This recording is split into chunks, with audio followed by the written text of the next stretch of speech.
کیا corona virus اس بیماری میں مبتلا ہو کر مرنا شہادت ہے؟ اس بارے میں اہل علم کے دو رائے ہیں۔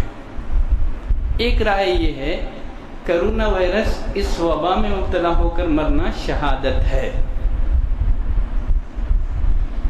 ان کی دلیل تعاون سے متعلق یہی روایتیں ہیں جس میں نبی کریم صلی اللہ علیہ وسلم نے فرمایا کہ تعاون یہ ہر مسلمان کے لیے شہادت ہے، اس لیے کہ کچھ علامتیں، کچھ سمٹم ایسے ہیں جو کرونا وائرس اور تعاون میں مشترک ہیں۔ اس بنا پر انہوں نے کہا کرونا وائرس میں مبتلا ہو کر مرنے والا شہید ہے، اس کی موت شہادت ہے۔ لیکن دوسری طرف اہل علم کا طبقہ اس بات کا قائل ہے کرونا وائرس میں مبتلا ہو کر مرنا شہادت نہیں ہے، گرچہ کرونا وائرس تعاون وبا ہونے میں مشترک ہیں، لیکن دونوں کا حکم ایک جیسا نہیں ہے، کیونکہ نبی کریم صلی اللہ علیہ وسلم نے تعاون کے بارے میں فرمایا کہ تعاون یہ مدینے میں داخل نہیں ہوگی اور کرونا وائرس یہ مدینے میں داخل ہو چکی ہے۔ تو اہل علم کی دو رائے ہیں، دونوں نے اپنے اپنے مقالات موضوع پر لکھے ہیں۔ جنہوں نے کہا شہادت ہے انہوں نے بھی اس موضوع پر کتابیں لکھی ہیں، جنہوں نے کہا شہادت نہیں ہے انہوں نے بھی اس مسئلے پر کتابیں لکھی ہیں۔ تو اگر جو کوئی اس وبا میں مبتلا ہو کر مر جائیں، ہم کو چاہیے کہ اس کے بارے میں حسن ظن قائم رکھیں، اگر وہ مومن ہے، اگر وہ موحد ہے، اس لیے کہ کسی بھی بیماری میں مبتلا ہو کر کے مرنا یہ بندے مومن کے لیے باعث رحمت ہے، باعث عذاب نہیں ہے۔ اذا اراد اللہ بعبد خیرا اجل له العقوبۃ فی الدنیا، آپ صلی اللہ علیہ وسلم نے فرمایا جب اللہ کسی بھی بندے کے ساتھ خیر کا، بھلائی کا ارادہ کرتا ہے، جلد ہی اس کے گناہوں کی سزا دنیا میں اسے دے دیتا ہے کسی بھی بیماری میں مبتلا کر کے۔ فرمایا ومن مات فی الطاعون فهو شہید، جو طاعون کی وبا میں مبتلا ہو کر کے مرے وہ شہید ہے۔ اور فرمایا ومن مات فی البطن فهو شہید، جو پیٹ کی تکلیف میں مر گیا، پیٹ کی تکلیف میں مرنے والا وہ بھی شہید ہے۔ اور ایک روایت میں نبی کریم صلی اللہ علیہ وسلم نے فرمایا وَمَن يَقْتُلْهُ بَطَنُهُ فَلَن يُعَذَّبَ فِي قَبْرِهِ، جو پیٹ کی بیماری میں، پیٹ کی تکلیف میں مر گیا ہرگز اسے قبر میں عذاب نہیں ہوگا۔ وَمَن مَاتَ فِي الْبَطْنِ فَهُوَ شَهِيدٌ۔ اور فرمایا الغریق شہید،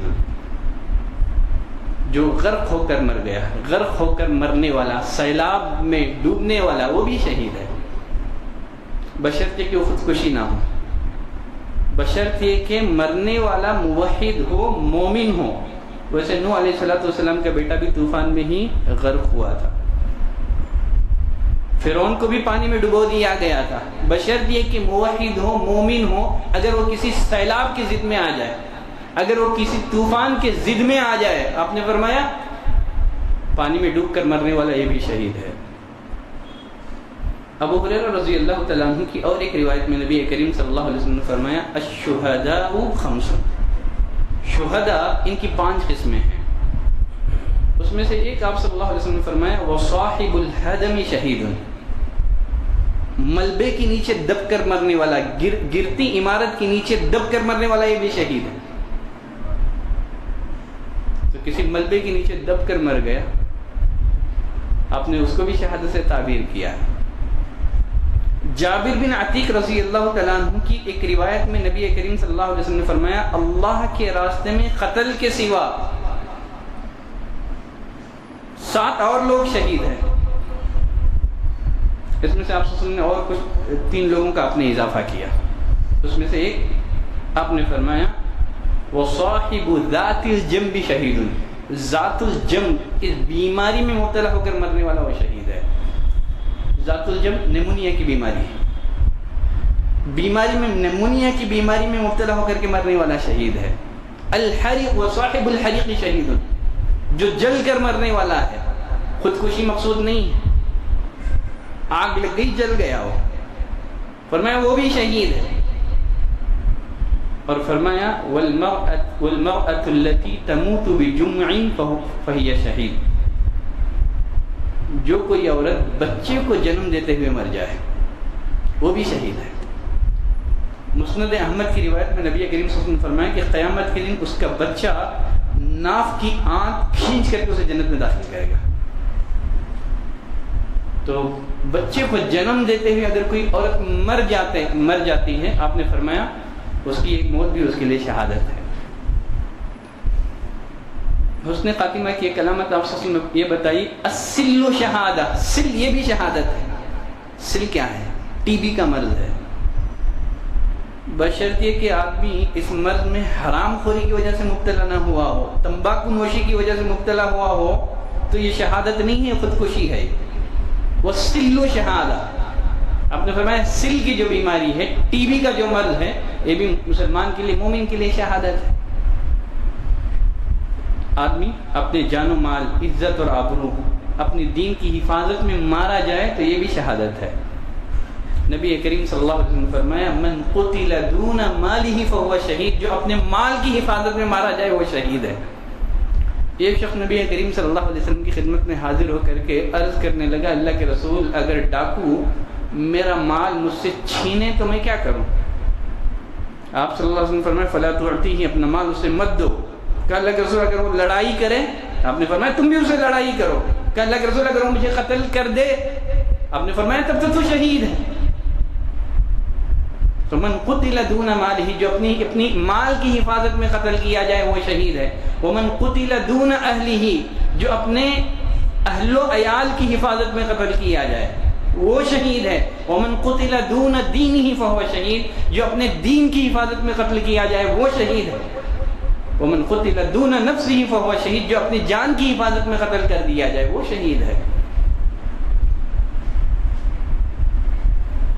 حسن خاتمہ کی علامتوں میں سے ایک علامت ہے کسی بھی نیک عمل پر مرنا، کسی بھی نیک عمل کو انجام دیتے ہوئے اگر موت آ جائے، یہ بھی حسن خاتمہ کی ایک علامت ہے۔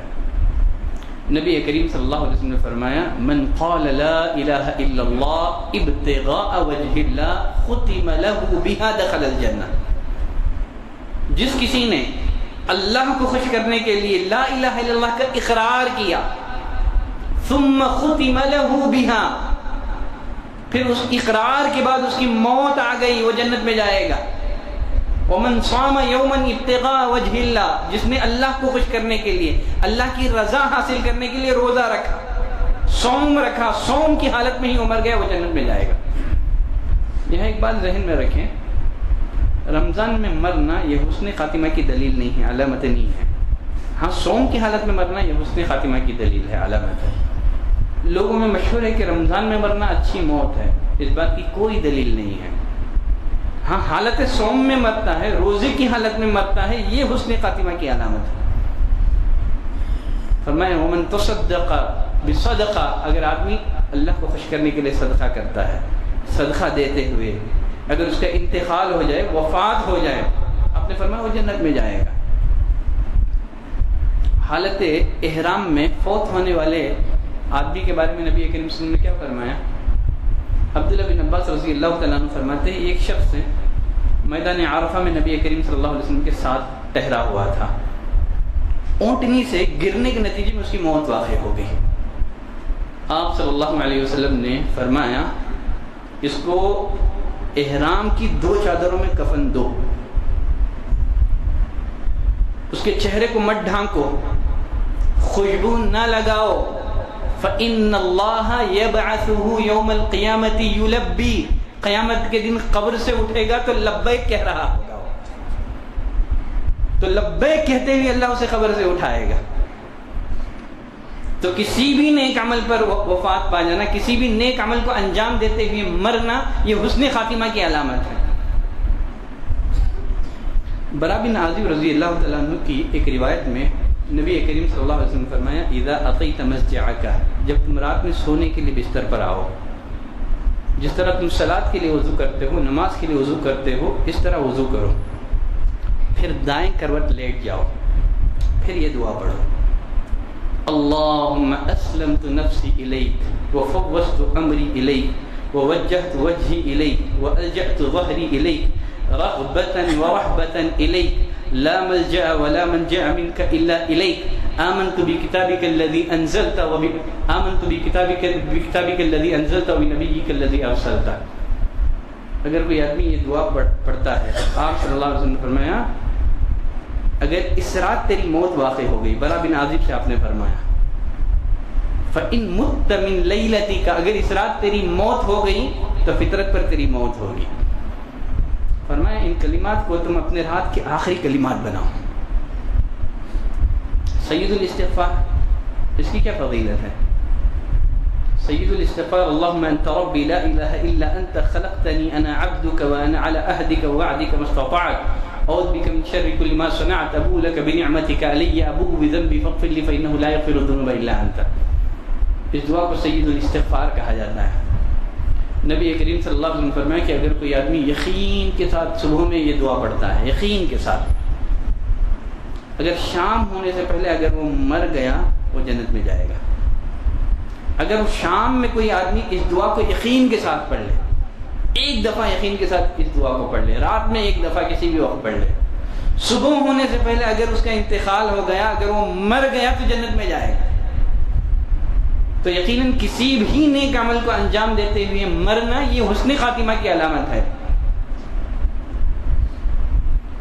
اور پھر اسی طرح سے نبی کریم صلی اللہ علیہ وسلم نے فرمایا موت الفجأہ، اچانک آنے والی موت، یہ مومن کے لیے رحمت ہے، کافر کے لیے عذاب اور اللہ کی پکڑ ہے. تو اچانک آدمی کو موت آ گئی، بیٹھے بیٹھے ہارٹ اٹیک ہو گیا، مر گیا، چھینک آ گئی، مر گیا.